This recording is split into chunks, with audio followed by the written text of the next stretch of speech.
Good to see you again.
Pwede pong magpabuhat.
Excellent timing.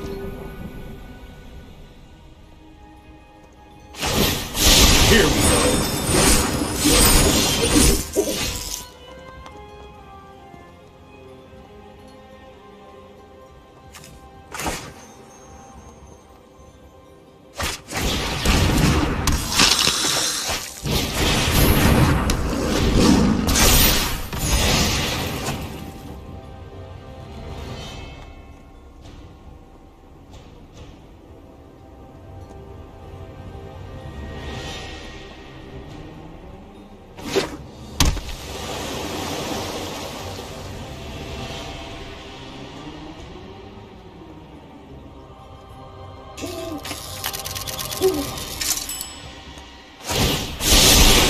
Don't worry, I got this.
Trust me, I have a plan.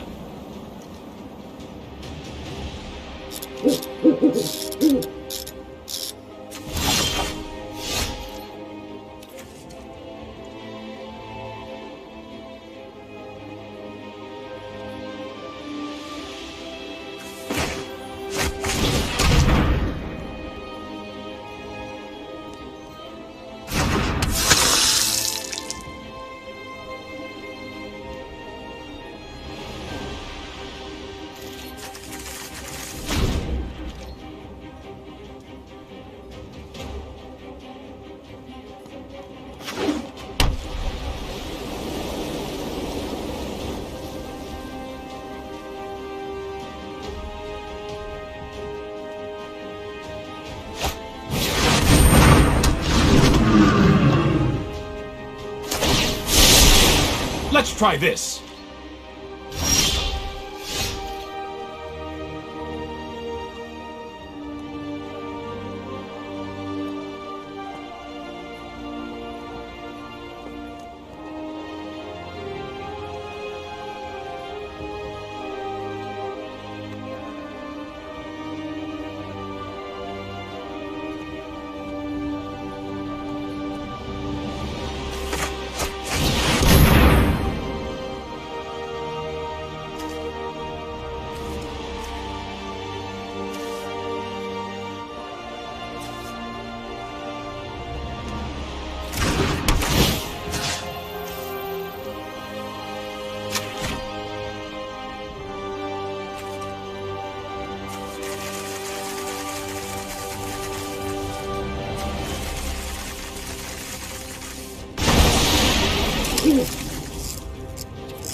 done the hero thing.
I've got it!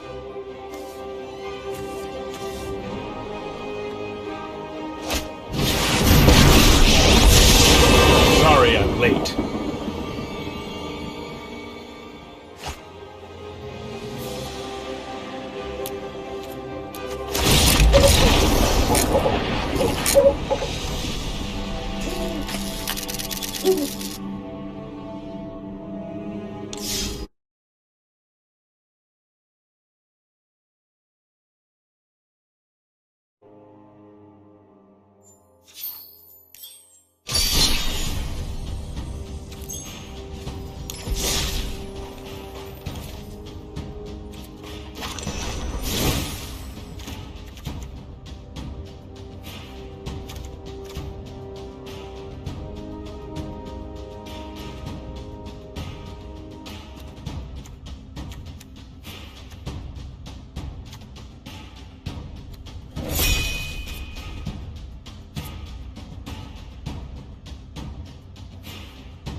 Right on schedule.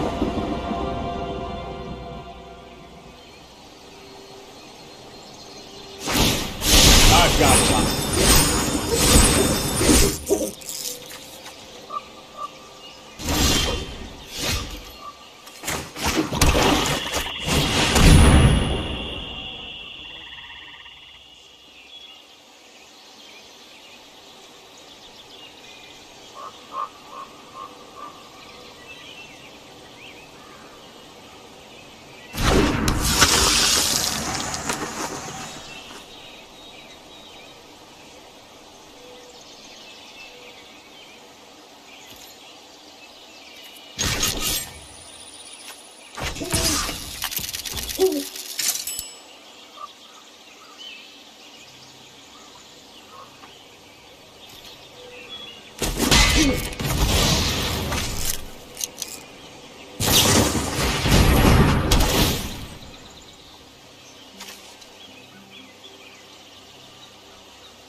This isn't a fight you can win.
This might be a bad idea.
That's more like it.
I know my responsibility. I'll protect you. No longer stand by and watch.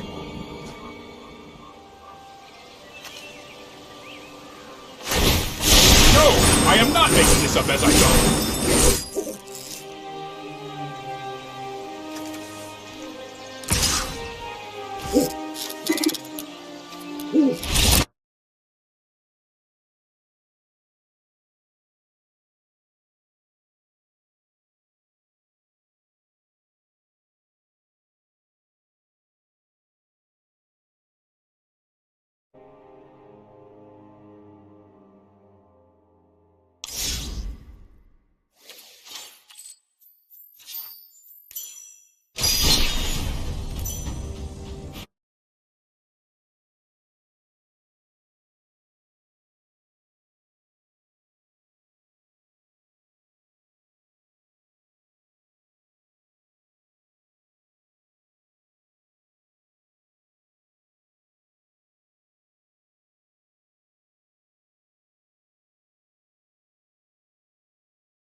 All right, today is kind of a weird one. I've been made aware of a couple of mystery boxes that have shown up. I promise you, I have no idea what's inside of them. It's part of some strange and cryptic unboxing scenario. There's this company, Mischief. They're the ones that sent me the walk-on water sneakers, the shoes, the Air Max with the water in the soles. You may have caught that video. So Will has some of the details on his screen over here. I presume they're putting out these boxes. There's gonna be some kind of limited supply. Now, I wanna tell you right now, I'm not affiliated with this in any way, Will. Their pitch is that you pick up this box, you will get some item between like $1, maybe even less than $1. I think there's something super troll-worthy, which is a chewed stick of gum. There's a pre-order for a Cybertruck. There's a Vespa scooter. There's the Jesus shoes from the previous video. There's a Louis Vuitton bag over there. But then if you scroll down a little bit further, you may also get a pink wig or a pair of undies. Man, if there's a chewed piece of gum in this box, it's gonna be very upsetting. But see, it can't be, because they know they're sending it to me. So are they gonna send me the chewed stick of gum? So then I show you a chewed stick of gum, you say there's no way I'm gonna participate. Okay, but here's the craziest part. Their angle on this thing, since they're trying to be as viral as possible, and as you would be if that was your goal. Okay, look at this. This is the scenario. The box appreciates in value, $10 per day for 100 days, up to a $1,000 payday. You could buy this box and just sit on it for 100 days and send it back to them, and they'll give you $1,000. Now, this is the other point in time where you got to put the big disclaimer on the screen with the sirens. I'm not telling you to do this. I am in no way affiliated with this. I'm not associated, and send it back to them, and they'll appreciate in value. $10 per day for 100 days, up to a $1,000 payday. You could buy this box and just sit on it for 100 days and send it back to them, and they'll give you $1,000. Okay, but here's the craziest part. Their angle on this thing, since they're trying to be as viral as possible, and as you would be if that was your goal. Okay, look at this. This is the scenario. The box appreciates in value, $10 per day for 100 days, up to a $1,000 payday. You could buy this box and just sit on it for 100 days and send it back to them, and they'll give you $1,000. Now, this is the other point in time where you got to put the big disclaimer on the screen with the sirens. I'm not telling you to do this. I am in no way affiliated with this. I'm not associated with it. I just said, hey, if you want to send me some mystery boxes, I'll take a look, because I have no idea if they're going to give you this $1,000 at the end of 100 days. So I have 2 of these boxes here. They sent 2 because it was kind of a challenge to say, hey, we're gonna give you the $1,000 if you don't open one of the 2 boxes. Of course, I gotta open both, Will. You think I'm gonna sit on some box? It's called unbox therapy. Unbox therapy, not box therapy. I'm about to sit on some box in 2020. I'm about to do it. These are the boxes, they're kind of big. And I've been told that the box itself is some sort of fancy endeavor. So this should be interesting. I don't know, can you call them prizes? Well, the whole reason that this segment has had the scandals it has because it attracts kids to buy the things thinking they're gonna get something amazing, and it's kind of like some sort of gambling. It's the special tape. You see, it's a lot of hype, Jack. Boom. Surprise are fun, Will. I don't know if you knew that. As you'll see on the top here, option 1, open the box. This is a mystery box which may contain anything. Well, almost anything. Check the side to see your chances. And then option 2 right here, don't open the box. This is a guaranteed investment. If you can control your curiosity, after 100 days, this box appreciates up to $1,000 in value and can be cashed in. The thing costs $100. Presumably, every single human should just chill and sit on the box and return it for the $1,000. You know, you lift it up, could be anything in there, man. It even says do not open. They're trying to encourage you to get your grand. Oh man, it's too much to handle. Here's the item list. Vespa scooter, Rolex watch, DJI drone, Vollebach jacket, Louis Vuitton bag, Mischief Jesus shoes. You can actually get the shoes. And look at the percentage chance of getting that, 0.1. And of course, we got to do it. Oh, it's a DJI Mavic Air. Look at that. Fly More combo. What is this worth? This is worth more than $100. This is $800. There's been a few more rules around drones recently. Wow, look at the nice little carrying pouch. That is cool. Look how tiny this thing is. Ooh, this is cool. Look at that. Bang, bang. To connect the analog thumbsticks. Hey, Jack, remember when you crashed a drone that one time? Just got reminded of that. I just had a flashback. The boat. Don't crash this one, Jack, please. This is the drone. This little guy. So cute. Look at that. Fold it up. I think Arctic White's the right color to get with the contrast. Very stormtrooper type of vibe to it. I didn't expect to do bad, but we're not doing bad so far. That's a big time score for a $100 box, an $800 item. Take it with a grain of salt, all right? Paperclip is the most likely outcome on the outside of the box. Paperclip. Remember that, kids, all right? Before you put your coins in the slot machine. That could be a paperclip. It's quite possible. But even if it is a paperclip, I want to see a paperclip only because to illustrate the fact that there's a wide variety here and to show some degree of balance to how these things operate. Granted, what if I go inside there and it's the Louis Vuitton bag? What if, oh, it's light. This one is lighter. To illustrate what they're doing best, they should send us one of each. A premium option and this should be a paperclip. I'm guessing that's a paperclip. I knew I was gonna unbox both of these when they said they were gonna send them. I just knew it, so I don't mind. Same premise, same box. You can check the value of the box by texting this particular number, and it will tell you how much it has appreciated based on how long you've been sitting on it. It will tell you what the cash value equivalent of the box is at the moment that you check up based on $10 a day. Delayed gratification. Can you handle it?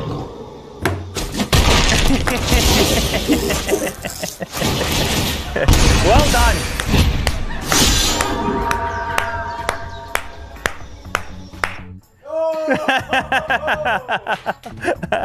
Hey man, there might be foil. It's a same premise, same box. You can check the value of the box by texting this particular number, and it will tell you how much it has appreciated based on how long you've been sitting on. It will tell you what the cash value equivalent of the box is at the moment that you check up based on $10 a day appreciation. Delayed gratification. Can you handle it?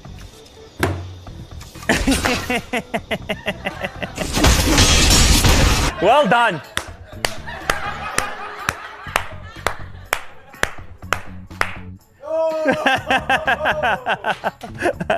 Hey man, there might be foils. It's a pack of Pokemon cards. Maybe there's a $100 Pokemon card inside the pack. Maybe. Spinner rack, Spider Scram, Ninkata, Eevee, Hoppip, Pick-a-Peck, Electro Power. This one has some. This is a shinier card, but it's a trainer. I don't know if that's good or not. Maybe somebody knows. I don't know. Wobuffet, Wobbuffet, Warren Buffett, Vespiquen, Mina, Alolan, Doug Trio. These mystery boxes are going to continue to be controversial, but it's an interesting way to do it. Now, I fully expect these things to be limited once they eventually go on sale. I don't know how limited. I really have very little information beyond that. But I will tell you, don't expect a Mavic Air. In fact, what's the official line on the Mavic Air? 0.1%. 0.1%. That mean, what is that? That's probably for their whole deal. That's probably 1, and it's sitting right there. So just keep that in mind. Look at the odds. It's on their website, so know what you're getting into. That's my my recommendation when it comes to this. But look at that little guy. That's cool nonetheless. Mysteries are always going to be mysteries, and that's why they work.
Well, I can safely say I didn't wake up expecting this video. Welcome to the Escobar Fold 2, the $399 penta-camera foldable smartphone. And just before I unbox it, there is a bizarre backstory to this. See, Escobar is the company that put together, it's not its own company, it's not even really a tech company. It's the holding company of a now deceased Colombian drug lord called Pablo Escobar. That means it basically looks after the Escobar family assets. It tries to turn existing money into more money. So with that in mind, right at the end of last year, they made their first smartphone, the Escobar Fold 1. And it was just cryptic. You'd think, when you first enter the smartphone market, you can make any type of smartphone. Why would you make a foldable? The most resource-intensive, cutting-edge form factor that's out there right now. They had a launch trailer alongside it, which I'll probably get demonetized for if I show more than a few seconds of.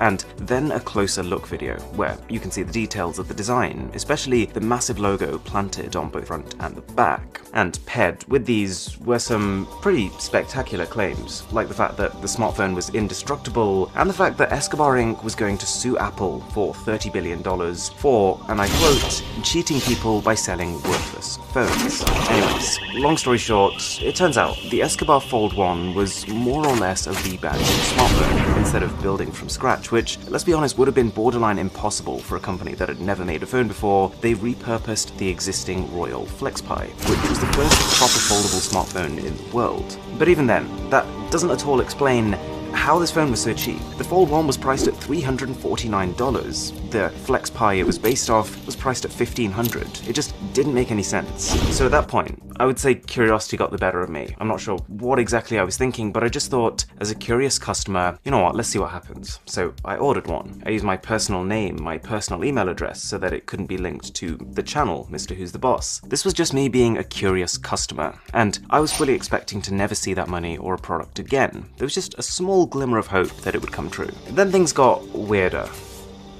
So much weirder. For starters, I get an unexpected delivery containing two things. Firstly, a book that's titled I Made Billions Selling Coke. Now my smartphone will destroy Apple and Samsung. It's written by this guy, the brother of Pablo Escobar, and from what I can see, it is what it says on the tin. I've only scanned it, but it seems like a pretty unfiltered documentation of the lives of the two brothers, and it gets pretty dark. It talks about life in prison and running away from the cops, just as an example. So anyway, the second thing is a note. Congratulations. It basically says, I've been given a complimentary upgrade to the Escobar Fold 2. And I just didn't really know what to think. I mean, how many times have you bought a smartphone only to then be told by the company, you know what, nah, we're gonna send you a different one? Top 5 strangest things I've ever seen. But you know what, I was treating this as an experiment, so I just kind of went along with it. Besides, it's not like they were downgrading me. They were giving me a Fold 2 instead of a Fold 1, so for all intents and purposes, it was ridiculous. And at this point, I'm not exactly sure what happened, but the company seemed to figure out that I was Mr. Who's the Boss, even though I bought and ordered the phone using totally separate information. They then told me that a review copy of the Fold 2 was on its way to me ASAP. So even though I bought the phone as a customer, I think I've only received it because I'm a reviewer, if that makes sense. Alrighty, so just before we crack open the box for ourselves, I did earlier today have a quick look at the homepage for the Fold 2, and the claims it makes are even bolder than the Fold 1. It's a $399 foldable smartphone with high-end specs and 5 cameras, and this launch came with a whole slew of new promotional videos, the most interesting of which was this one. It's a girl destroying Samsung's Galaxy Fold with a sledgehammer. It almost seems like whilst Apple was the target for the first Fold 1, Samsung has become the target for the Escobar Fold 2. What's even more curious though is that the video is titled RIP Samsung, and if you actually try to visit the webpage www.ripsamsung.com, that takes you back to Escobar. So to clarify, Escobar Inc. has bought the domain name RIP Samsung. Okay, slightly longer intro than I planned, but I think that backstory is kind of important here.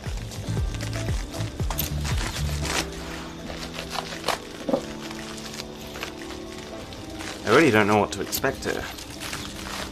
That is actually one of the nicer smartphone boxes out there. It's actually got a metal plate on the front with the Pablo Escobar logo, and in the back is another metal plate which has all the specs of the phone. So I've got 12 gigs of RAM, 512 gigs of storage, made and assembled in Hong Kong. Alright, let's have a look at this. Oh wow, okay. So it's very simple packaging. We just have a USB to USB-C cable and the smartphone itself by the looks of it. The rest of the box is completely empty. There's no charging brick. Alrighty, so mine is pre-turned on already. Tape. I can see that the front display works and it's got a photo of, I believe that's probably Pablo Escobar.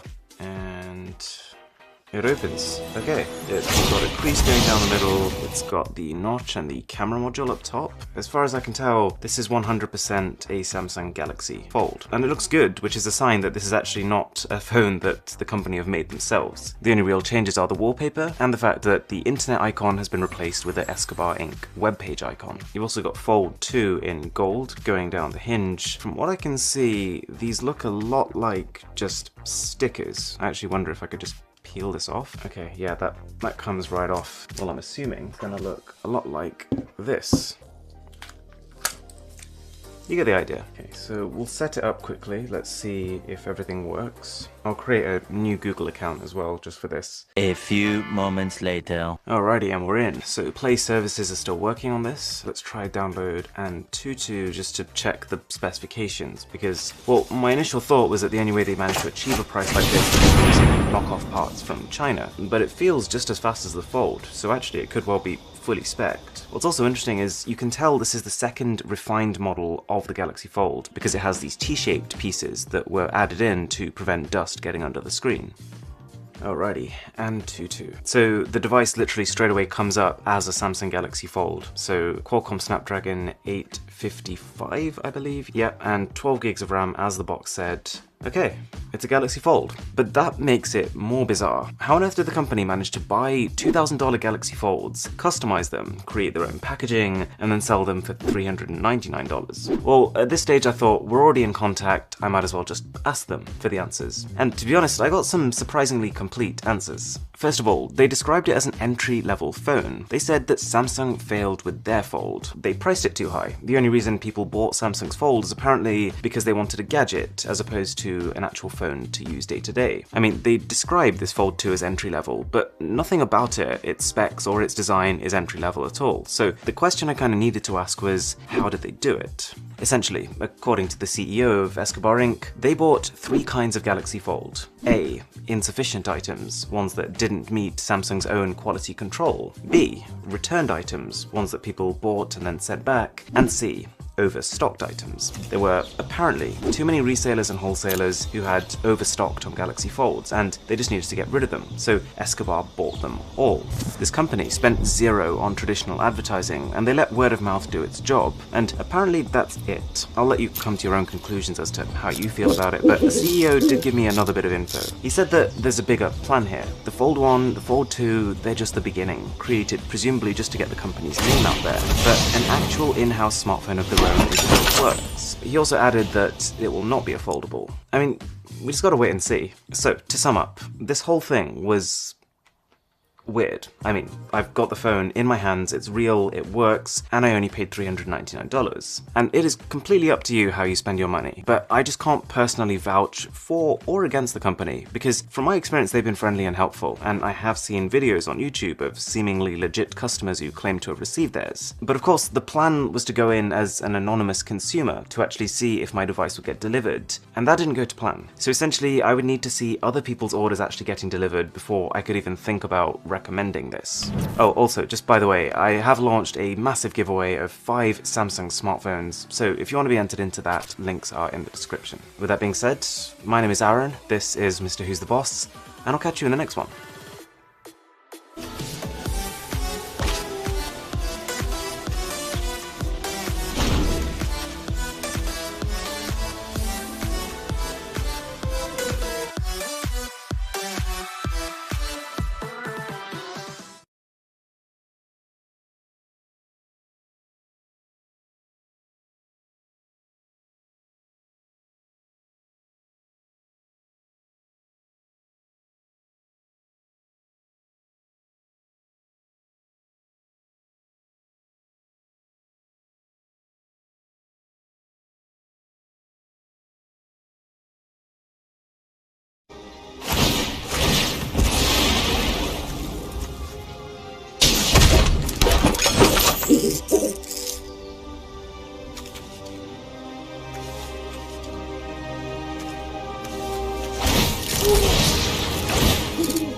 It looks like we may get the OnePlus 8 lineup earlier than we were expecting and in some new colors.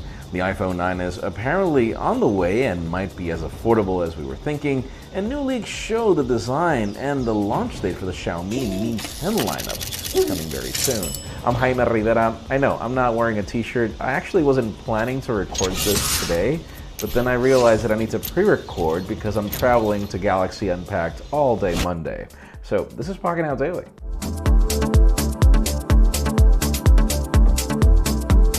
The official news today begin with deals. A lot of companies are already gearing up for Valentine's Day, even though nobody, or at least not everybody, is celebrating. Think about it is, right now we've got some Amazon deals on their own devices, starting off with the Amazon Echo Dot, which is $20 off, leaving it at $30 shipped. The Echo Show 5 is available for $65 shipped. The Echo Buds are $40 off, and the same case for the Echo Show 8, which is the one that I recommend. They also have deals on Kindles, Ring bundles, all the listeners.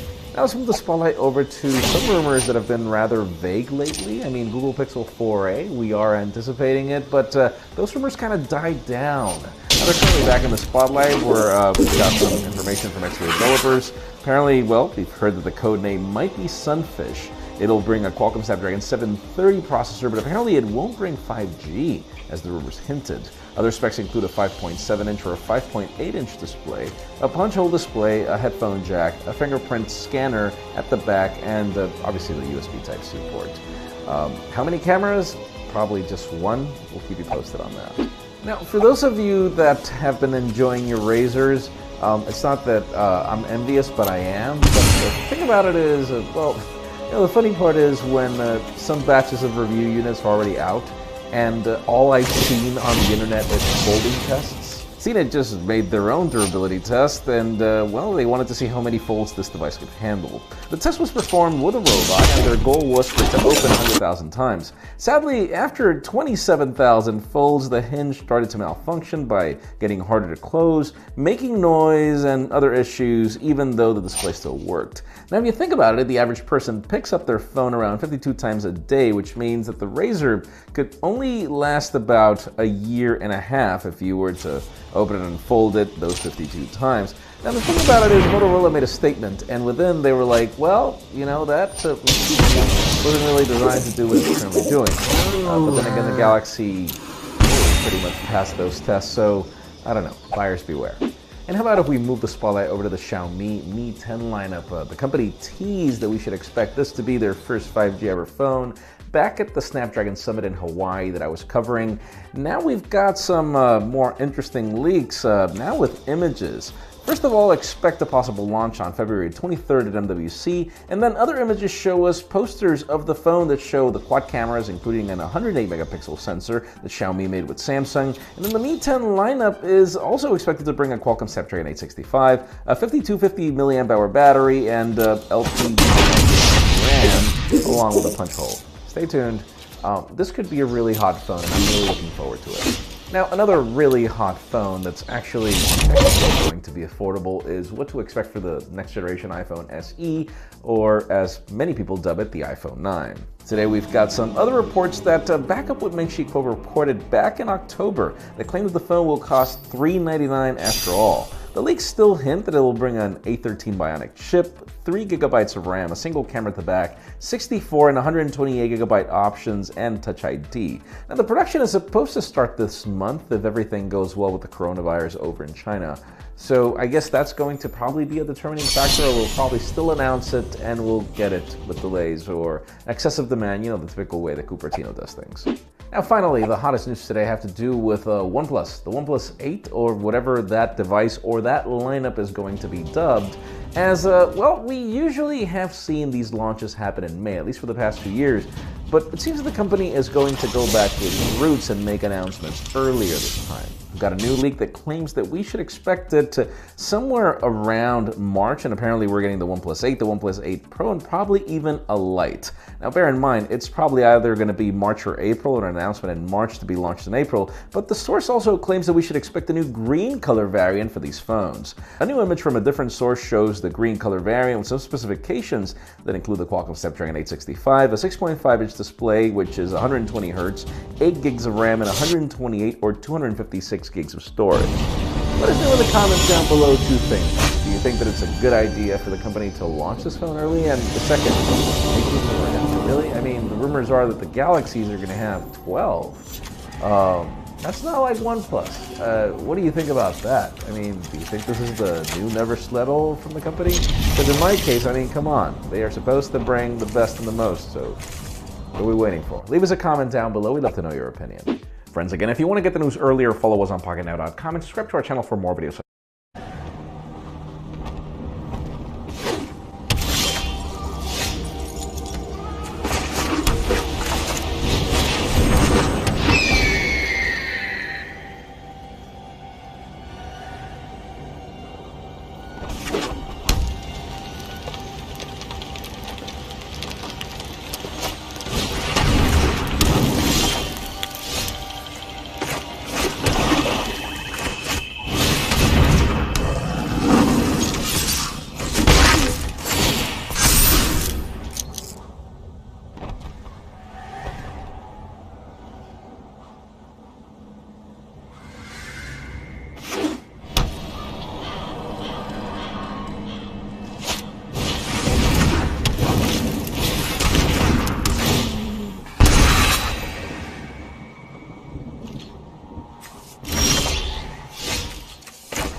before I make you go back to the shadows.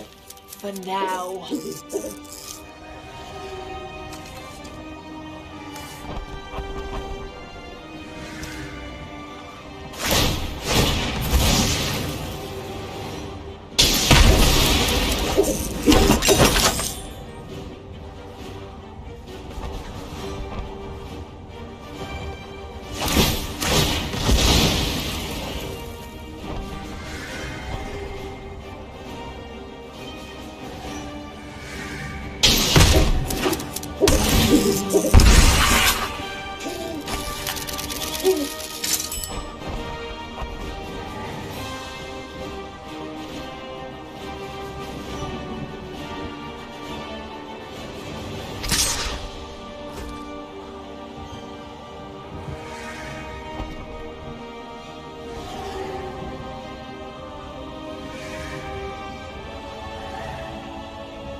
Being ruthless has its rewards.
Forever at the forefront of technology, gaming is one of the most progressive and advanced mediums of them all when it comes to new hardware and software combos. Where the likes of film have experimented with 3D gimmicks and D-box immersion, gaming pushes the boundaries of rendered worlds, character animation, and the purest of interactive mechanics, all in search of perfecting escapism. Like every creative art form, some studios do it better than others, creating quite the reputation for specific top-tier devs as they release games that are head and shoulders above the competition in terms of pure technical power. Think of Naughty Dog's catalog or Rockstar, for example. Games that aren't just lookers or known for their graphics alone, but a combination of gameplay mechanics and zero bugs or glitches, resulting in genuinely jaw-dropping feats of coding from top to bottom. If you had to put together a showcase of the greatest video games that excel in every possible area, including up-to-date tech, what would be up there? And which one game is hands down the most impressive when you factor in the amount of work required, satisfying gameplay, a level of overall polish, and graphics that would blow anyone away? I'm Scott from mob.cr, and these are 11 masterpiece video games that are total technical powerhouses. Number 11, Hitman 2. IO Interactive knocked it out of the effing park with their latest 2 Hitman games, and thanks to the sequel retrofitting all the original game's levels with new game mechanics, you can treat the whole thing as one awesome platform of contractual slaughter just waiting for you to dive in.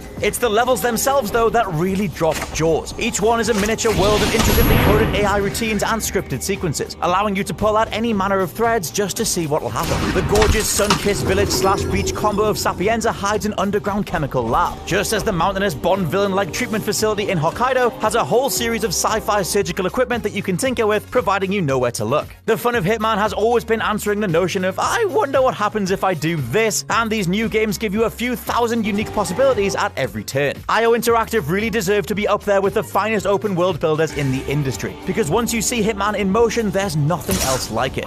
Number 10, Grand Theft Auto 5. Rockstar's latest GTA is the most in-depth and hyper-detailed cityscape the team has ever assembled. And that really is saying something, as open-world gaming wouldn't even be what it is today without their work across the 2000s. Using the company's patented Rage Tech, which stands for Rockstar Advanced Game Engine, first pioneered back in GTA 4, Rockstar have perfected how AI should react to pretty much everything, implementing a number of animations that blend ragdoll physics with scripted animations, ensuring carnage and experimentation is always different no matter what you try to do. From the submarine wreckage-filled depths of the surrounding ocean to wandering atop a blimp in the middle of Los Santos before skydiving out and plummeting towards the ground at 100 miles an hour, the sheer breadth of GTA 5's play space is almost completely unrivaled. Number 9, The Witcher 3 Wild Hunt. If you get a minute, check out the history of the Witcher games. CD Projekt Red went from a fairly primitive over-shoulder action RPG to a larger, still mostly linear sequel, only to branch out into one of the most impressive video games of all time, all within 8 years. Wild Hunt is by far the studio's most impressive work to date, a fitting tribute to original author Andrzej Sapkowski's work, whilst also flexing its own sizable muscles, rolling together a solid character progression with a constantly surprising mythology, endless in-depth side quests, and a main story that's one of the most rewarding this decade. Even the DLC Hearts of Stone and Blood and Wine are both immaculately well-produced additions to the base game, the latter in particular being more sizable than many full-price games to this day. Number 8, Ratchet & Clank. Let's switch gears from open world games, as it is possible to execute on a smaller scope with just as much proficiency, if not more. Sadly, this newest installment did come alongside a really naff movie tie-in, but that shouldn't detract from just how insanely enjoyable every part of the game was. You can tell Insomniac didn't just want to reskin their 2002 original, instead going back and completely reworking the core engine, developing new chunks of various levels, a load of new weapons, and refining every character model until it literally looked identical to what you'd see on the big screen. It can't be understated just how gorgeous Ratchet & Clank looks in motion. A solid frame rate, dynamic lighting effects that really come to life whenever you deploy the disco ball creating Groovatron. There's even a gun that turns enemies into pixelated sprites, which you can then smash apart with real-time physics like scattered Lego bricks. One of the most underrated PS4 exclusives of them all, Ratchet & Clank is an exemplary well-made game, and one that helped revitalize the 3D platformer long before Crash and Spyro came back on the scene. Number 7, Doom. Playing 20... If you manage a team, you should be using Monday.com. It's a platform to manage any team and any project. Marketing campaigns, classic project management, sales. 2016's Doom is like controlling the crescendo of a heavy metal performance. The band are going hell for leather, you can feel the adrenaline exuding from every pore, and the music itself is a grinding, metallic, beautiful cacophony of emotional fury. Doom is all of that wrapped into a first-person shooter campaign that easily sits up there with the likes of Halo, Modern Warfare, or Bioshock. However, it's the fact that id Software took the time to ensure that this reboot would run at a solid 60 frames per second, which when you marry that to an assortment of weapons that includes missile launchers, plasma rifles, and whopping great room-leveling lasers, you end up playing playing it as fast as your mind can process information. On top of all this, you've got a level of polish that only comes from a veteran developer of the industry, comprising a team of individuals who knew exactly how much weight and legacy the Doom name had to carry before executing on that ethos in a way none of us saw coming. Number 6, Star Wars Battlefront 2, or just any DICE game this gen. Nobody does graphical knockouts quite like DICE, and whilst you can point to any of their games this generation as an example of that, Battlefront 2 is on another scale of pure impressiveness. Yes, it had a disastrous launch with the implementation of a pay-to-win microtransaction store that royally peed everyone off, including me, but with that removed and some time passed, we can appreciate the craft of the game in a whole new light. Because make no mistake, Star Wars Battlefront 2 is absolutely stunning. EA's substantial budgetary coffers went into every last pixel of this thing, and everything from particle effects to gorgeous lighting, film-accurate sounds to facial animation is spot on. In addition, DICE have been one of the first major studios to adapt the technique of photogrammetry, where hundreds of high-quality images are taken of a given thing before then being applied to an in-game mesh. The devs were given access to all sorts of official Star Wars props to get the best shots, and it results in an almost photoreal quality to every single thing. Battlefront 2 should be the top of your games that deserve a second chance, providing you can see the forest of DICE for the trees of EA.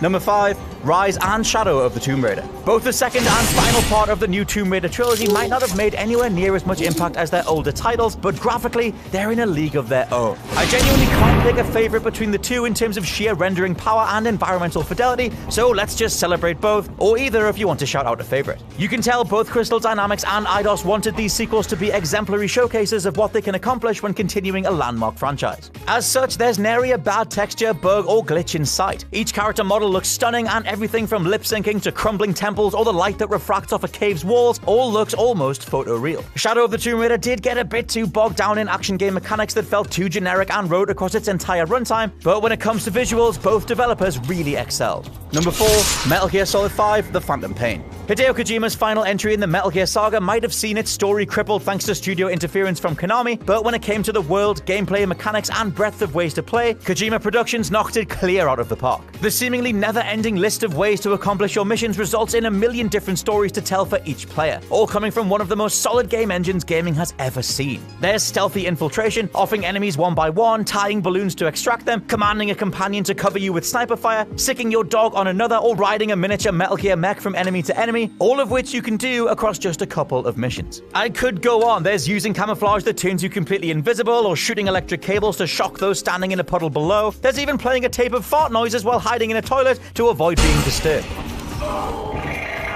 All of this makes Metal Gear 5 absolutely ludicrous, but in the best way possible, and it's all because of that immaculate game engine bringing everything to life. Number 3, God of War. A sentence that maybe sounds doable but was actually a complete technical nightmare, making a game in one take. All of God of War, yes, minus the fact it whites out when you go to the realm between realms, but whatever, the camera motion stays the same, is done in one continuous shot. As if this wasn't enough, and apparently it was such a nightmare to get right that creative director Cory Barlog had the feature turned away from previous games in the series, 2018's God of War looks outstanding. Combat moves like liquid butter, the array of special moves and finishes resulting in a pyrotechnic display of color and particle effects that only looks better in the photo mode. Here you can zoom in to read all the etchings on temple walls, see the pores in Kratos' skin, or realize that Sony Santa Monica actually rendered specific materials to differentiate between leather, rope, and everything else. It's because of all these elements forming one hell of a core foundation that you might not immediately notice, but scratch away at the surface, and this is a phenomenal body of work from all involved. Number 2, Uncharted 4: A Thief's End. Even the first Uncharted saw Naughty Dog plant their flag as the name in facial animation and digitizing an actor's performance, but almost a decade later, they continue to be in a league of their own.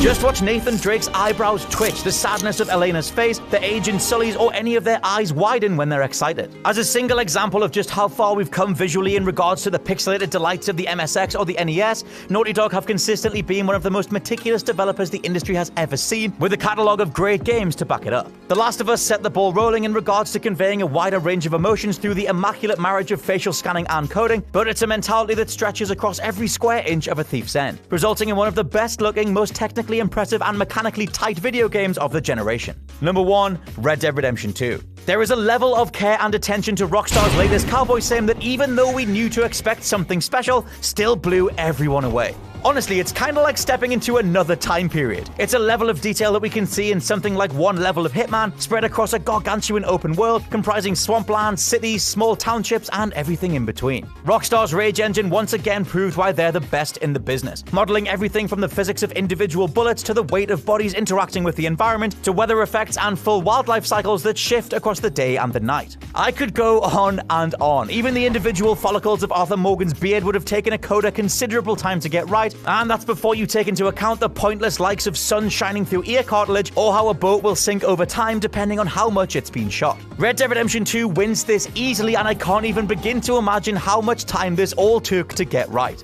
Answers down in the comments below as to just what the hell GTA 6 is going to look and feel like. As for now though, those have been my picks for the most over-the-top and technically impressive video games that you can play right now. Let me know your favorites down in the comments below, and if there are any candidates that I missed out. I've been Scott from WhatCulture.com. Please check out the What Culture Gaming podcast, and I'll catch you soon.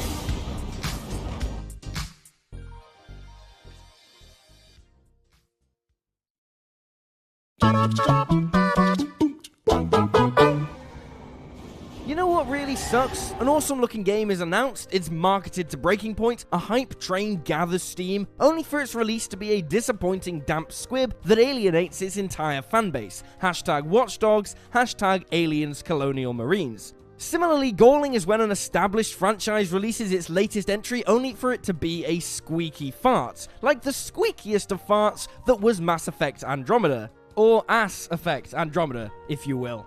But it's not all reason to despair, because there is actually another side to that coin. That lovely surprise we all get when a game that no one expected to be any good turns out to be a new classic. Sometimes developers can just pull it out of the bag, restoring our faith in the medium just as we were feeling resigned to accepting more Call of Duty sequels and loot box riddled EA crap. Whether it's a new IP that sounded poor on paper, a surprisingly solid movie tie-in, or a game that finally escapes its franchise's less than favourable legacy, there are plenty of games that give us that warm, fuzzy feeling in the sea of disappointments. I'm Will for What Culture, and here are 10 brilliant video games that surprised everyone. 10. Assassin's Creed Syndicate. While not a masterpiece, and by no means the greatest entry in the Assassin's Creed series, that honor will always be Black Flag by the way, Assassin's Creed Syndicate was awaited with dread rather than excitement. Unity, released the previous year, was rife with technical issues and dogged by microtransactions, and many consider this the death knell of Assassin's Creed. However, the release of Syndicate was a pleasant surprise for a weary fanbase. Its Victorian setting was exceptionally well realized, the protagonists were likable and engaging, and combat had a much needed revamp. Hand-to-hand brawling was the order of the day, and fights frequently involved large groups of urchins in dust clouds of flailing limbs and broken teeth. Central assassinations were also vastly improved, and were much more rewarding for the player than in previous entries. Here, you're simply given a multifaceted location and the assassination target, and you're free to go about the kill as you see fit. Want to sneak up on the evil doctor and give him a classic hidden blade treatment? Perfectly viable. Want to pose as a corpse and then leap off the operating table and stab him up in front of a theater full of horrified onlookers? Also viable, and also way better.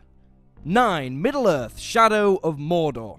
Since Melbourne House's early Lord of the Rings text adventures released in the 1980s, the Lord of the Rings franchise has had a bumpy ride in gaming. The film's trilogy video game adaptations were, fun enough, but they were short, linear, and carried the odor of hacked-out licensed games. A slew of dry, real-time strategy games followed, and aside from the successful MMORPG Lord of the Rings Online, nothing lived up to the legendary franchise. That is until Middle-earth: Shadow of Mordor, an original story bridging the gap between Hobbit and the Lord of the Rings. The game focused more on Uruks and their role in Mordor than the stories of dwarves, hobbits, and wizards. Quite the risk, considering the lack of depth the Uruks have been afforded previously. The risk paid off very well indeed, as the game's much-touted Nemesis system presented a nuanced hierarchy full of power struggles, lively characters, and that one Uruk who would hound you right up until your final confrontation at the Black Gate. It helped that the combat was both visceral and challenging, and made every battle with the endless army of goons feel intense and rewarding. Solid proof that an unusual focus and some narrative risks are worth taking still in that tired world of AAA gaming. 8. Mad Max. Despite releasing in 2015, the very same year as the release of George Miller's masterful Mad Max Fury Road, Avalanche's entry into the Mad Max mythology is not a direct adaptation or spin-off. It is, in keeping with Mad Max's ambiguous continuity, a separate chapter in the legend of the eponymous Mad Max, and it is absolutely head-crushingly awesome. Taking elements from the original trilogy of films and the newest entry alike, Mad Max places the player in a vast, hostile desert, a lot of which turns out to be a dried-out ocean floor. True to form, Max's overarching goal is simply to get his damn car back from Scarborough's Scrotus.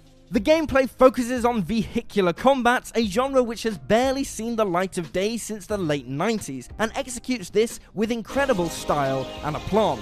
Souped up cars thunder across the wasteland, battling it out and exploding in showers of white-hot metal and glass, and the trail of destruction left behind is a sight to behold. The game's other elements also fit together very well, with hand-to-hand combat feeling weighty and muscular, and the game's central car customization mechanic allowing the player to construct their very own magic ocean of the vehicle. 7. Batman Arkham Asylum. 2009's Batman Arkham Asylum was an unexpected entry in Batman's gaming portfolio, and one which made a greater impact than could possibly have been imagined at the time. After a string of mediocre side-scrolling beat-em-ups in the 80s and 90s, and then a host of 3D games that ranged from forgettable to atrocious, there was no real benchmark. Arkham Asylum was released slap bang in the middle of Christopher Nolan's Dark Knight saga, with the franchise enjoying a renewed level of appreciation a decade after Joel Schumacher's bad acid trip that was Batman and Robin. Rather than cash in on Nolan's universe, however, Rocksteady opted to take primary influence from the universally beloved animated series, bringing in veteran voice actors like Kevin Conroy and Mark Hamill to voice Batman and the Joker respectively. The result was a game with exceptional atmosphere and design, and perfectly balanced gameplay. A well-crafted mix of methodical detective work and awesome free-flowing combat, which only got better as the series went on by the way, that has since been co-opted by almost every melee-focused gaming franchise. This is a game where you truly feel like Batman. Yes, it's a cliche, and yes, it's true, okay? You really feel like Batman. 6. Mario and Rabbids Kingdom Battle. What happens when you take gaming's most beloved mascot and pair him with gaming's most irritating, obnoxious army of screeching sidekicks? And what happens when you pair them in a game whose whole genre is completely alien to both franchises? Somehow, you aren't greeted with the stream of diarrhea one would expect from such ludicrous, insane, mind-boggling choices. Instead, you're treated to Mario and Rabbids Kingdom Battle, an incredibly well-executed turn-based tactical RPG in the vein of the excellent XCOM Enemy Unknown. The gameplay itself is deep and well-balanced, requiring a lot of thoughtful strategy, but featuring special abilities such as bouncing off teammates to deal damage and traverse the battleground. These additions refer effectively to the Mario series' platforming roots, resulting in a neat blend of strategic action and acrobatic fun. The heightened mobility of both enemies and player characters promotes an aggressive playstyle, and the game therefore keeps pushing forward rather than getting bogged down. The game's design is also dripping with visual personality throughout, and its beautifully animated cutscenes convey a lot of satisfying physical comedy. The Mario Rabbid hybrid abominations are nothing short of genius in their portrayal, and of course you get to shoot rabbits in the face with a shotgun. It's the closest you'll ever get to that minion murdering fantasy we all share. 5. The Mummy Demastered. Whether your favourite cinematic iteration of The Mummy is Universal Pictures' 1932 pre-code masterpiece, Hammer's macabre and atmospheric 1959 work, or the swashbuckling 1999 remake of the original is entirely up in the air. Nobody's favourite, however, is the truly forgettable 2017 Tom Cruise vehicle, which resulted in Universal's abandonment of their much-touted, upcoming Dark Universe. A tie-in video game was developed for The Mummy 2017 and somehow managed to not suck. In a bizarre inversion of the classic excellent movie, terrible game trend, The Mummy Demastered was a 2D Metroidvania reminiscent of the absolute best entries in the genre. Taking place concurrently to the events in the film, the player controls a prodigium soldier under the command of Dr. Henry Jekyll, and interestingly, when killed, is thrust into the body of a different soldier who then has to retrieve their equipment from their zombified former self. The game's pixel art is gorgeous, closely resembling later 2D Castlevania titles, and the gameplay shows a mastery of the genre, showing it a level of respect not commonly seen in tie-in works. 4. Resident Evil 7 Fire. The Resident Evil franchise has a fascinating cycle of death and rebirth over its nearly 25-year history. Its original trilogy on the PS1 was clunky but effective and tense, codifying survival horror as we know it. Just as it was starting to feel tired and repetitive, Resident Evil 4 dramatically shook up the formula with its campy, action-oriented romp, and massively influenced the action and shooter genres as a whole. Seriously, I love that game. I love it! But then they slowly started bleeding Resident Evil to death once more, with following expansions marking a steep decline, resulting in messy, cluttered gameplay, atrocious writing, and a total absence of, horror. How then could the series possibly recover? Once again, the formula was to be shaken up, taking influence from such titles as Amnesia and Outlast, a new wave of first-person survival horror titles, low on combat and high on tense, high-stakes evasion of unbeatable enemies. Resident Evil 7 took those titles as claustrophobic first-person insta-kill horror and mixed in just enough combat segments to create a unique blend that was both tense and terrifying, as well as exciting and cathartic. 3. Wolfenstein: The New Order. The first-person shooter is king, and Wolfenstein was where it all started. Okay, so technically FPSs existed as far back as the early 1970s, but 1992's Wolfenstein 3D truly ushered in the genre with its ultra-violent action. Reducing Hitler to a pile of giblets was one of the game's defining moments. After a string of sequels that were decidedly lackluster, with the exception of 2001's fantastic return to Castle Wolfenstein, the series was floundering. World War II was a stale setting, with the industry turning its gaze to more modern locales, and Wolfenstein's bombastic tone was falling behind more nuanced, character-based storytelling. And then Machine Games struck gold with 2014's Wolfenstein: The New Order. Set in an alternate 1960 after the Nazis' secure victory, The New Order succeeded in both exhilarating Nazi head-stomping and tender, emotionally resonant character in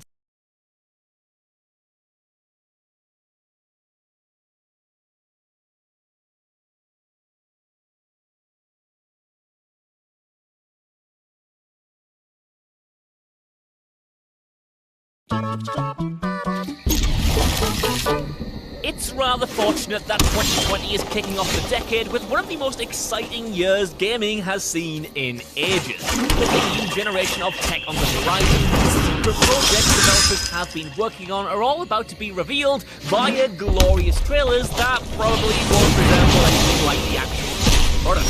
Still, it's an exciting time. And while there are a few big names set to be properly unveiled that are already snatching headlines and projects that are pretty much open secrets at this point, there are just as many that are skirting the bubble that sound absolutely insane.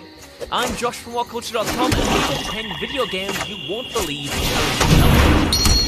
Number 10, System Shock 3. System Shock 3 is one of those projects that's always kind of existed in the shadows. That's partly because the messaging hasn't been all that clear. The rights to the franchise were bought in 2012, and a full remake of the original game was announced for 2015. But then in 2015, Other Side Entertainment, a new team headed up by some core creatives who worked on the original System Shocks, acquired the licensing rights to create a proper sequel to System Shock 3. It's a confusing history made worse because the project itself has grabbed attention and has only seen sporadic updates since, most recently via a teaser trailer in 2019. It's unclear whether this third game is going to be a one step forward or something familiar that will appeal to those lapsed fans of the originals, but players will find out sooner or later when it eventually drops on PC. Number 9, The Wolf Among Us 2. Telltale might have died, but somehow it's since been raised from the grave. After closing, the Telltale name and assets were picked up by holding company LCG Entertainment, without any of the original employees though, so it's no longer the exact same Telltale responsible for The Walking Dead. They start work announcing that The Wolf Among Us 2 is back on. After The Walking Dead, which was picked up and finished by another studio, Wolf is certainly the franchise fans were craving to see return. But at this point, form it will actually take. The animated corpse of Telltale being used to promote a game fans have demanded for years, and it being an Epic Games Store exclusive also hasn't really endeared fans of the project. Still, this is The Wolf Among Us 2 we're talking about. The fact that it's coming at all is a damn miracle, and he's hoping Telltale's new owners will create Two Worlds 3. Remember Two Worlds? I've never actually met someone who would go to bat for either the first or second games, but there must be die-hard fans out there somewhere, because the third title has been in the works for an entire console generation now. The original RPGs never quite lived up to their potential, but both enjoyed a small amount of success at launch. At the time, big high fantasy role-playing games not made by Bethesda were Worlds picked up the slack and provided thrills, even if it couldn't quite match the same scale. The second title dropped in 2011, and 5 years later a follow-up was announced, originally set to launch in 2019. Of course, as you might have guessed watching this, that didn't happen, and after an extended period of silence, the developers revealed in December 2018 that they were still in pre-production, and the release date has been pushed back until 2022 at the very earliest. Best case scenario then, Two Worlds 3 will drop over 10 years after the previous installment.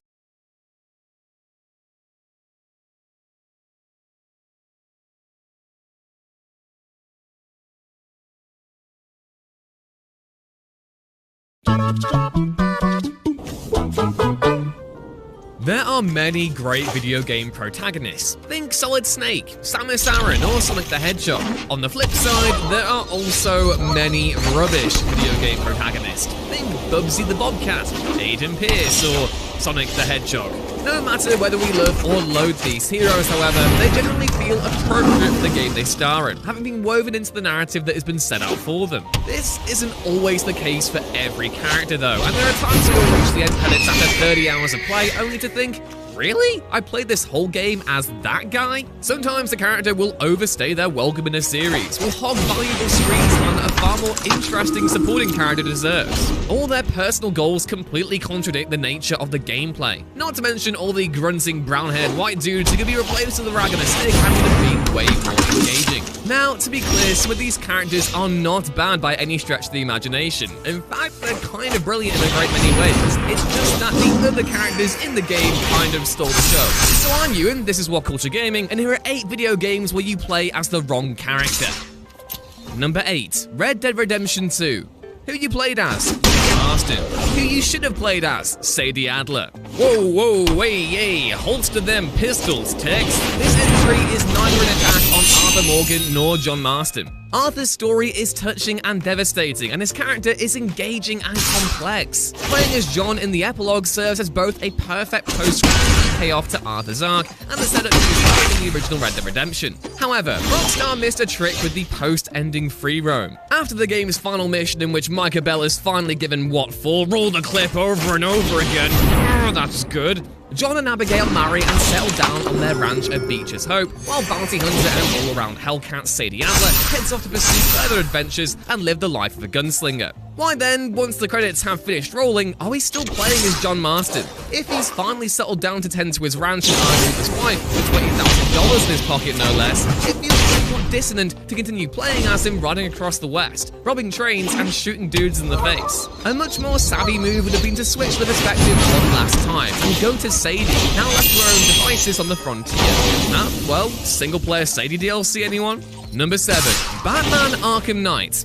Who you played as? Batman. Who you should have played as? The Batman. The first act of Arkham Knight, the final entry in the critically acclaimed Batman Arkham series, ends with what seems like a very cheeky twist. Upon fighting through the Ace Chemicals plant to neutralize Scarecrow's spear toxin, the Bat comes face to face with the Joker, who seemingly shoots him dead. We then immediately begin playing as Jim Gordon, investigating a site where several prisoners are exhibiting Joker-like traits. This would have been a perfect opportunity to remove Bruce Wayne from the equation and to play as the rest of the Bat family on an investigation. Buck was a dog like no other. He'd been spoiled, and he'd suffered, but he could not be broken. Doesn't look like he's ever seen snow before. How do you feel about an adventure? I'm glad you're enjoying this. He's never believed in anything as much as he believes in you. The call of the wild. You sleep for 2 days. In my bed. Into just what the hell happened, and as a quest for revenge against the seemingly resurrected Joker. Unfortunately, no such bold move takes place, as this just turns out to be a flashback, and within 5 minutes, we're playing as Batman again, escaping from Ace Chemicals having suffered a hallucination. We're back to the same old sandbox with the same old hero kicking the same old villains in the face. The remainder of the game is by no means bad, but it could have been so much more interesting had we had access to a host of new characters with all their respective abilities, delving into Batman's legacy as one man threatens to burn it to the ground. Imagine being able to switch between the likes of Robin, Nightwing, and Oracle, all with their own gameplay mechanics and skills, while trying to solve the mystery of the Arkham Knight and Azrael trying to claim the Batman's mantle for his own. Well, imagining is all you can do, seeing as it sadly didn't happen, and we got an ending where Batman effectively goes, "Lol, see you later fam," and leaves his allies to fester in emotional turmoil. Dick. Number 6, Halo 4. Who you played as? Master Chief. Who you should have played as? Literally anyone else. At the end of Halo 3, series protagonist John 117 enters cryonic sleep and is left drifting through the endless void of space, seemingly forever. Whilst a little bit on the gloomy side, this could have been a fitting and poignant ending for the central character of an epic universe-spanning trilogy. The next 2 installments, Halo 3 ODST and Halo Reach, focused on original characters and explored different events in Halo's timeline, a welcome change of pace, it must be said. However, Microsoft felt that their beloved icon needed to come back and form 343 Industries, a division dedicated to continuing Bungie's series after they up and yeeted themselves over to the Activision gravy train.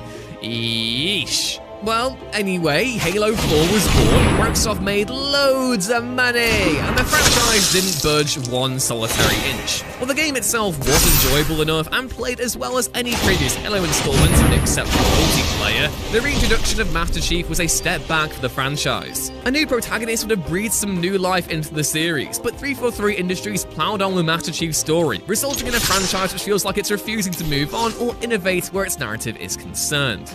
Number 5, Tom Clancy's Splinter Cell Blacklist. Who you played as? Sam Fisher. Who you should have played as? Isaac Briggs. 2013's Splinter Cell Blacklist marked the first and only title in the core series that did not feature veteran actor Michael Ironside as the iconic Sam Fisher. Feeling he couldn't bring anything new to the role, and with Ubisoft wanting to make use of rapidly developing motion capture technology, Ironside passed the torch to Eric Johnson, known for his starring turn in 2007's Flash Gordon TV series. Johnson's performance was criticised by a lot of outlets, who felt he failed to replicate the charm that Ironside had previously brought to the role. And you know, the fact he was playing a 50-odd-year-old man. A stupid, sexy 50-year-old man. A better idea would have been to focus the game more on Isaac Briggs, Fisher's CIA colleague who accompanies him on many missions in the game and is the second player character in co-op. With Ironside having passed the torch to Johnson and the character of Sam Fisher now being in his mid-50s, there was no better time for the torch to be passed in-universe to Briggs and continue his journey as the series protagonist. You could have even had Ironside Sam Fisher narrating the game and helping Briggs through the motions. It was a no-brainer. Number 4, Fallout 4. Who you played as? The sole survivor. Who you should have played as? Who you wanted? Bethesda's Elder Scrolls and Fallout series, before they balled it all up and attracted the ire of the entire world with Fallout 76, dear God, were exemplars in player-based character building. Although all the games had central plots and ultimate goals, the player was free to sack these off and explore the game's respective worlds, joining whichever factions they wanted to and taking on quests as they saw fit. While this was still very much an option in Fallout 4, the game's central narrative felt massively at odds with its explorative mechanics. Playing as one half of a couple coming out of stasis to find that their infant son had been taken from them, they begin a desperate search across the wasteland to find and reunite him. As any parent knows, the idea of their child being kidnapped would push everything else out of their consciousness entirely, and their focus would solely be on trying to get them back. This makes venturing off the beaten track to engage in quests where you look for paint to help decorate a stadium feel somewhat out of place. And you end up exploring because you feel like you should rather than because the game actively encourages it. Couple this with a fully voiced character and significantly more limited dialogue options, and the role-playing aspect of this role-playing game feels very, very underwhelming. Literally any other character, or at least any other overarching goal, would have been more appropriate for a series where distractions reign supreme. Number 3, Call of Duty Modern Warfare 2019. Who you played as? CIA Man number 5. Who you should have played as? Farah Kareem. Infinity Ward's much-anticipated soft reboot of the Modern Warfare series promised a more mature sensitive commentary on the nature of war in the current global political climate. The actual story's gameplay executed this fairly well, but the narrative was a hotbed of old military cliches and historical revisionism, and it still wasn't as bad as the multiplayer. Anyway, the single player. While it feels like a bit of a rug pull that Captain John Price doesn't feature as a playable character, focusing the SAS storyline instead on Sergeant Carl Garrick, later known as Gaz, that's far from the worst storytelling offense the game commits. Far worse is the heavy promotion of Urzik rebel leader Farah Karim, only for her to be completely thrown under the bus in service of another stock protagonist with a stupid mustache. Yes, I know it's better than mine. No, I don't remember his name. Axe something, like the body spray. I don't know. The ability to play as Farah suggested an opportunity to finally see Warzone through the eyes of a character native to the region, with a genuine investment in the war they're fighting. Instead, Farah is relegated to one gimmicky flashback mission and an interactive cutscene in the finale, and the rest of the Middle East segment of the game centers around Alex, who just isn't nearly as compelling. Number 2, Far Cry 4. Who you played as? AJ Ghali. Who you should have played as? Mohan Ghali. After the strong narrative focus and exceptionally memorable characters in Far Cry 3, it looked like Ubisoft had happened upon a winning formula. Alas, this was not so. Far Cry 4, despite its effective central conflict between rebel leaders Sabal and Amita, featured a knockoff Vast in the form of Pagan Min, and a big block of polystyrene for a playable character. AJ, unlike previous protagonist Jason Brody, had no real arc, and didn't feel like he grew as a character at all. The most interesting character in the entire game was that of AJ's father, Mahan, and he was already dead by the time the game started. Being able to play Mahan's story, from disillusioned royal guard to founder of rebel group The Golden Path, would have had significantly more narrative depth, especially when it came to his gradual downfall and descent into madness and murder. The gameplay would have remained intact for the most part, starting off as a fledgling group of rebels with limited resources, and incrementally taking back control of Kriat, much like AJ and The Golden Path do in the game proper. And number 1, Star Wars Jedi Fallen Order. Before I get into this, there are major spoilers for Jedi Fallen Order right now, so if you haven't finished the game, please go away now. Go to the door. Please. Who you played as? Cal Kestis. Who you should have played as? The Second Sister. Star Wars Jedi Fallen Order was a much-needed breath of fresh air for Star Wars games after the likes of Battlefront and its pile of controversies. Inspired by Metroidvania titles in the Dark Souls series, Fallen Order allowed the player to feel like a Jedi not simply through button mashing and overpowered attacks, but by encouraging finesse and a mastering of the powers they had to hand.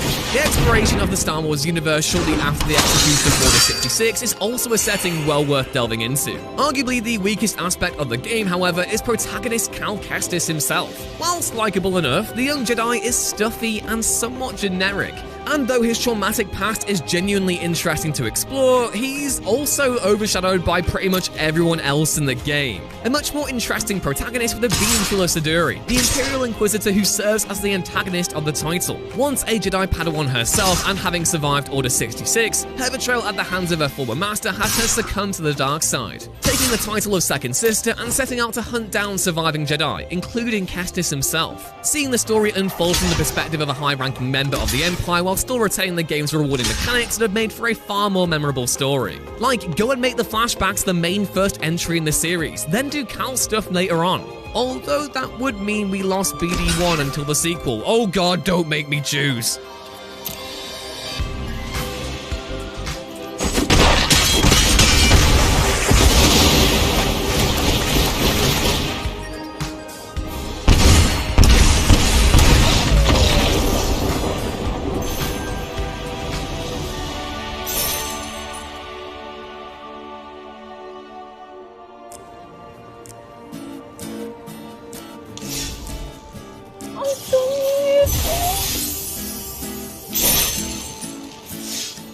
Ha! Mapapakilig din kita, Paul. Today is the day.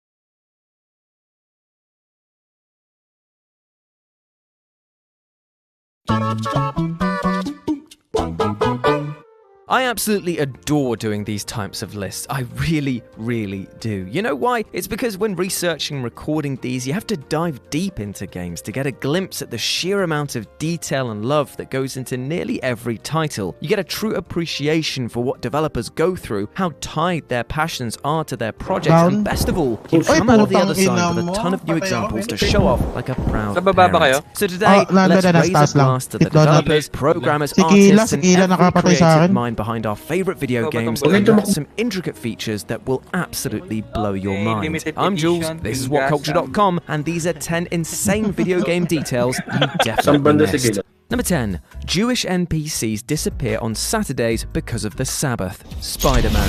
The PS4 Spider-Man game is a true testament to diversity, offering up a huge array of NPCs that reflect the sprawl that is New York City incredibly well. And in a clever flourish that was likely lost on a lot of players, Insomniac decided to stay true to the habits of New York's Orthodox Jewish community by ensuring that, if you played the game on a Saturday, Jewish NPCs would be nowhere to be seen. In the Jewish faith, Saturday is a day of rest, or Sabbath, and so many Jews will neither work nor even leave their homes, and it is reflected in the game in such a subtly brilliant way. It was ultimately a detail that was actually too subtle, however, because literally nobody noticed it, and an Insomniac developer eventually resorted to revealing it on social media themselves after growing impatient waiting for someone to figure it out.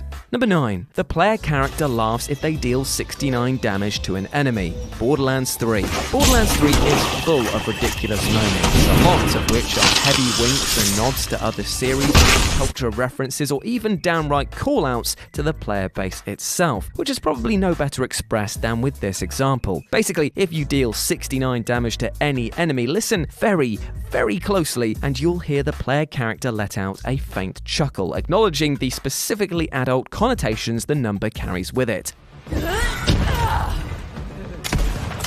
But to be clear, this laugh is incredibly faint. You will need to have turned your volume up very loud to have even a small chance of hearing it. Now, to be honest, this is probably a good thing. Just think about how annoying it is to have this smutty sex joke style rib repeat over and over and over again. That would be almost as annoying as a bold English man making your mum jokes. Let's just move on from the subject, shall we?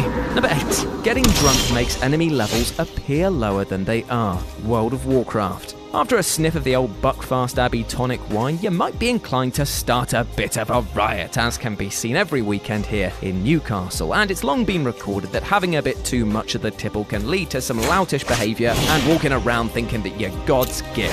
And it's this alcohol-infused ego inflation that World of Warcraft chooses to mock in the recent release of World of Warcraft Classic. It's no secret that World of Warcraft allows players to get digitally smashed at any of the inns scattered around Azeroth, and amongst the many side effects of overindulging, such as the screen going blurry, running in the wrong direction to your actual inputs, and your chat comments getting pretty fuzzy as well, there's one more hilarious addition in the form of mobs and other players having their levels artificially lowered by up to 5 levels. This is just a visual trick though, designed to highlight how invincible you might feel after a few pints, and has obviously led to many bleary-eyed player deaths at the hands of enemies and other players for thinking that they can have a scrap with them. Seriously though, side note, drink in moderation, but also Buckfast Abbey tonic wine if you listen to this. Sponsor us, please. Number 7. The title screen secretly spells out the word lie. L.A. Noire. L.A. Noire is a game all about deception, and the developers really tried to push the idea of solving investigations by studying the faces of their suspects. But perhaps the biggest sleight of hand lies not with one of the many potential culprits that you'll interrogate or chase down during the game's story mode, but L.A. Noire's start menu itself. The main menu is simple. A neon sign bearing the game's logo with the lettering periodically flickering off. But eagle-eyed players might have noticed that only certain letters ever actually flicker. In fact, only A, N, O, and R. This leaves behind L, I, and E, spelling out lie, which beyond being a central theme of the game is also one of the 3 interrogation abilities in the original release of this title. Now strangely, this lie option was removed from the recent remaster, being replaced instead with accuse, but I don't think that's going to be reflected in the neon sign though. Number 6. The game will troll you for cheating. South Park: The Fractured But Whole. South Park: The Fractured But Whole is stonkingly good South Park game, and while maybe not being as humorous as the first, still has a ton of brilliant secrets and lampooning moments hidden within its code. The latter is evidenced no better than if the player attempts to enter Cartman's basement by typing in the 3-part code, which happens to be by either guessing it or using a guide rather than actually going to Cartman's bedroom and finding it in his journal. Upon entering the correct code without finding the journal first, Cartman will pop up disguised as New England Patriots coach Bill Belichick and angrily ask the player, "Hey, Tom Brady, you want to play the game or do you want to just be known as a smug, cheating bitch for the rest of your life?" It's a devilishly amusing commentary on how easily players can find the solution to any video game puzzle these days, even if it's a bit rough on those who genuinely guessed it. After all, we all know what Cartman thinks of his mother, right? Number 5. Some of the soldiers that you fight are forcibly conscripted. Call of Duty World at War. Alongside bringing the fantastic zombie mode to the series, World at War actually boasts one of the most unexpectedly clever and totally abstract moments in any Call of Duty game to date, and it's one that's actually incredibly easy to miss. While battling Japanese forces through the campaign, you'll eventually gain the use of the flamethrower, to which the Japanese soldiers typically exclaim "fire" and "hot" in their native tongue, which is pretty understandable, all things considered. But attentive players discovered that some of the soldiers that you're burning to a crisp aren't actually speaking in Japanese at all, but in fact Indonesian, implying that they were forcibly conscripted soldiers who have no interest in fighting. This lends a surprisingly grim thoughtfulness to the game's familiar run-and-gun gameplay, even if the battle is typically chaotic enough that there's not really much time to think about it while you're playing, so it's pretty true to war then. Number 4. NPC's knuckles will bruise after punching you. Red Dead Redemption 2. Red Dead Redemption 2 is one of the most mind-bogglingly detailed-oriented video games, and say it with me kids, of all time. As perhaps best evidenced by the game's recent PC release, which comes complete with a ludicrously comprehensive photo mode. Now this photo mode naturally encourages players not only to immortalise their favourite moments during the game, but also savour and soak in every last pixel of detail in a gorgeous single freeze frame. Furthermore, it actually allowed players to discover this next little secret. If protagonist Arthur gets into a conflict with an NPC, the NPC's knuckles will actually become bruised after landing a punch. Given that virtually no player will be focusing on an opponent's hands during combat, this is a totally ridiculous detail, albeit one that's easy to appreciate for its meticulous artistry. Number 3. When you get too close to a boo, the Joy-Con vibrates to spell B-O-O in Morse code. Luigi's Mansion 3. The recent Luigi's Mansion 3 wasn't just a major step up for the franchise, it is honestly one of the best games of the entire year. It's cute, it's got a great concept behind it, and there's more goo than a 90s children's TV show. What's not to love?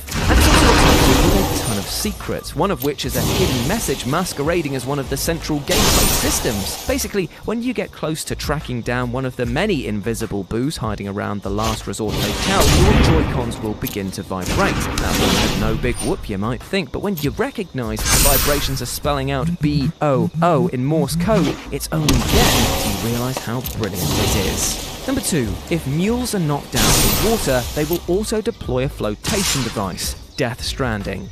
Hideo Kojima's recent, how would we describe it? AAA post-apocalyptic Postman Pat simulator, Death Stranding, is a game that de-emphasizes the importance of combat as much as possible across its epic traversal-centric campaign. And with good reason. Now, not to go into plot details, but bad stuff happens when people die, and you don't want that to happen. But sooner or later, you'll probably find yourself facing off against the mules, the demented rogue porters who want to steal protagonist Sam's cargo at any cost. Players are encouraged to dispatch them with non-lethal means where possible, though if you're not paying attention to your surroundings, you might end up knocking a mule out into a river and seemingly cause them to drown. Except, the game effectively protects you from yourself by having the mules be equipped with an auto-deploying flotation device, which will equip itself to any mule who is incapacitated in a body of water. Better still, if things get perilous enough, the mules will even deploy an oxygen mask to ensure a violent current doesn't fill their airways with water. And say what you will about Kojima, but the level of detail this man puts into his games is,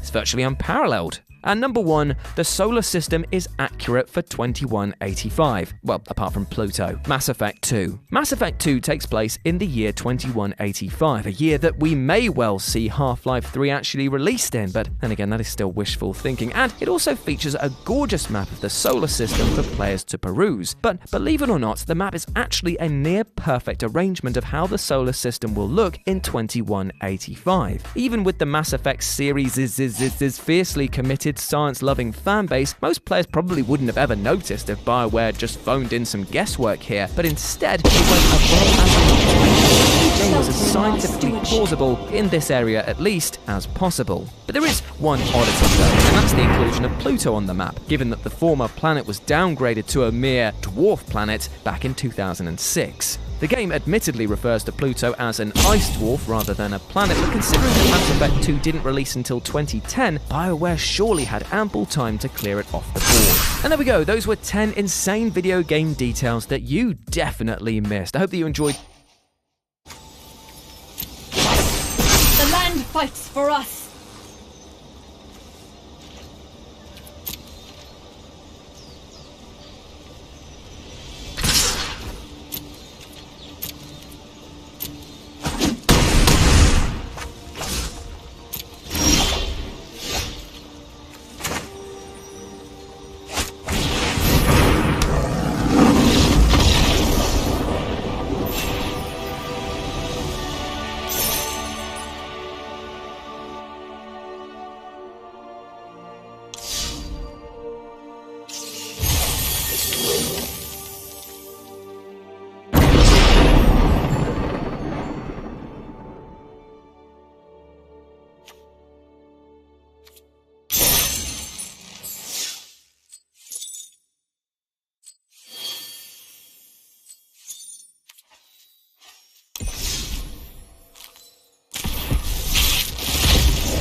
Welcome back, Channel Top Gaming. My name's Aaron. Today we're going to be recording a Theros Beyond Death draft. Let's jump right in. Well, easy pick. So we open a bomb. Elspeth is great. The escape mechanics on display here. Multiple times back out of the graveyard. Clearly windmill pick. Other than that, in this pack, these uncommons all go in the decks that they go in, but it's hard to start out with just them. The strongest standalone is probably Shimmerwing. Being able to bounce and recast enchantments with so many triggers with Constellation in this set makes it pretty strong. Definitely not a contender though against our Elspeth. Hateful Eidolon works well with cards like Mire's Grasp, where it's your aura.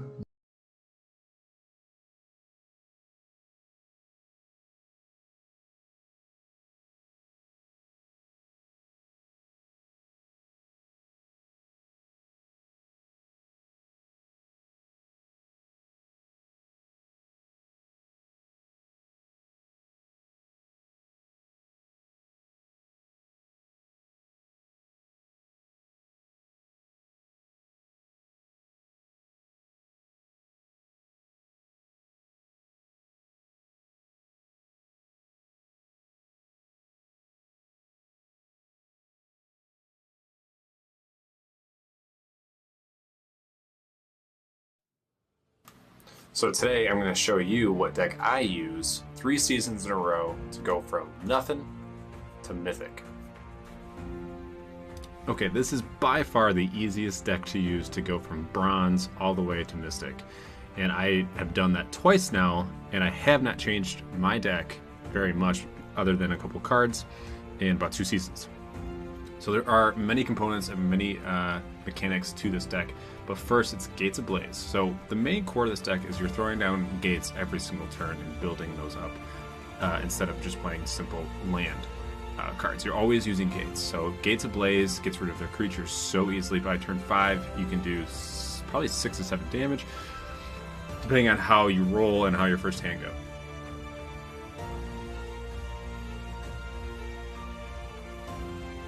Second is Gatebreaker. This is your bread and butter creature. You're going to throw him down. By turn 5, you can have him at a 7/7.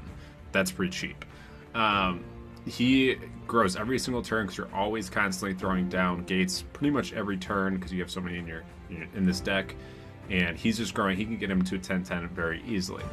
The next one is going to be the Arcway Angel, which you'll see gives you double the life per gate. So if you have 10 gates, you're getting 20 life. It's so easy because to get these gates out and get control of the game, you are going to take some hits early on, especially if you're facing quick decks. So this is a key card, a very key mechanic. Gate Colossus is also the bread and butter of this deck, where whenever a gate enters the battlefield, which we've said is almost every turn, and you'll see is almost every turn, you may put Gate Colossus from your graveyard on top of your library. The only way to get rid of him is basically by exiling him or controlling him from the opposite end. Now, the variant card that I don't love to play, but I have been trying out, is Karn the Creator. People, for some reason, really focus him when he's out on the playing field. They want to get rid of him. I don't find him to be that much of a threat. I don't really love his mechanic. So on my sideboard, I do have some other cards. I have Mass Manipulation, Lava Coil Negate, Cindervines, and this is usually the card that I pull out using Karn. And then I have Deafening Clarion, Knight of the Autumn. These are all variants that I've been trying, but other than that, the 4 to 5 main mechanics stay the exact same, and we'll go through those right now.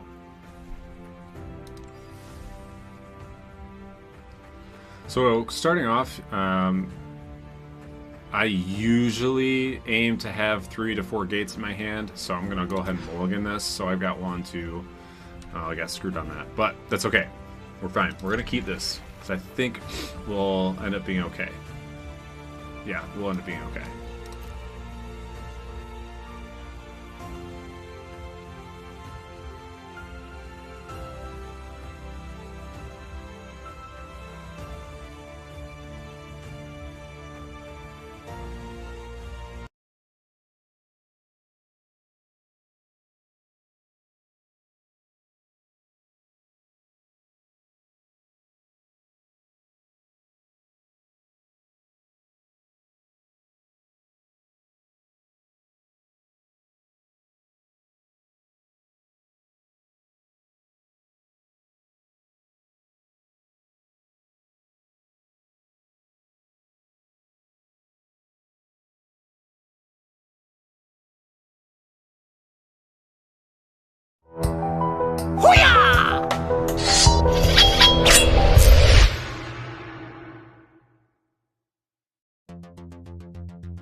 You do need to cast more creatures to crew them again, but it's a minor upside for vehicles.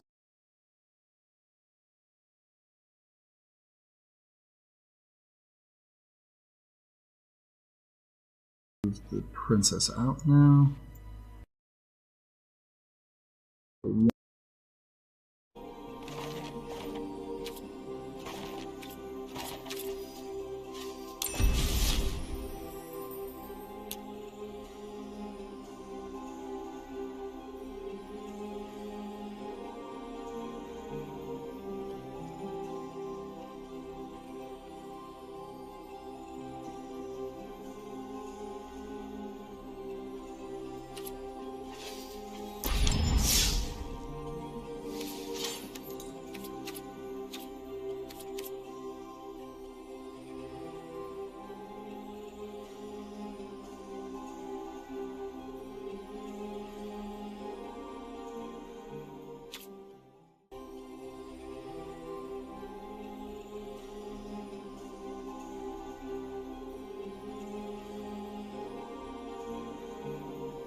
going on? It's Lightning House.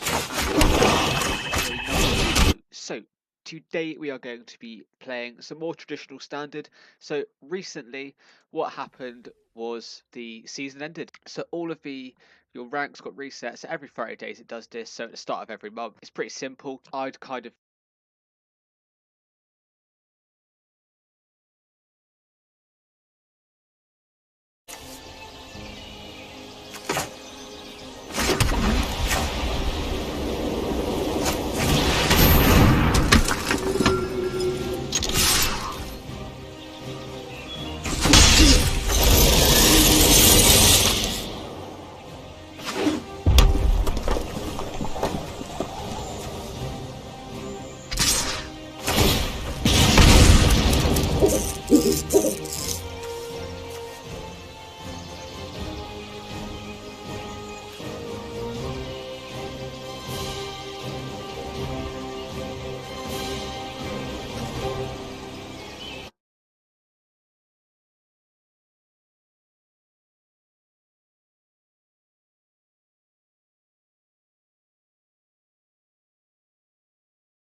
As a hellion to start some fires.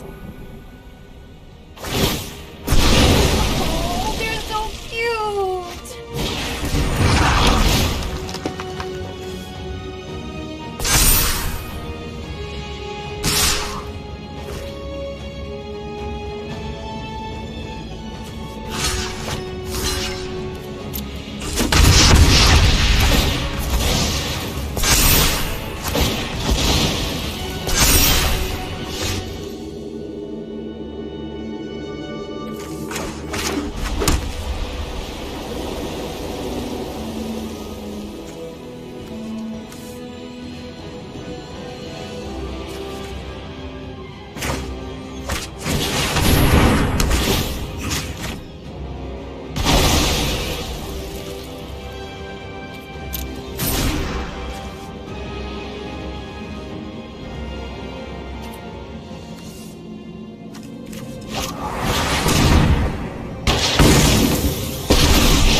Bunch of new burn spells to try on you. Don't worry, I brought company.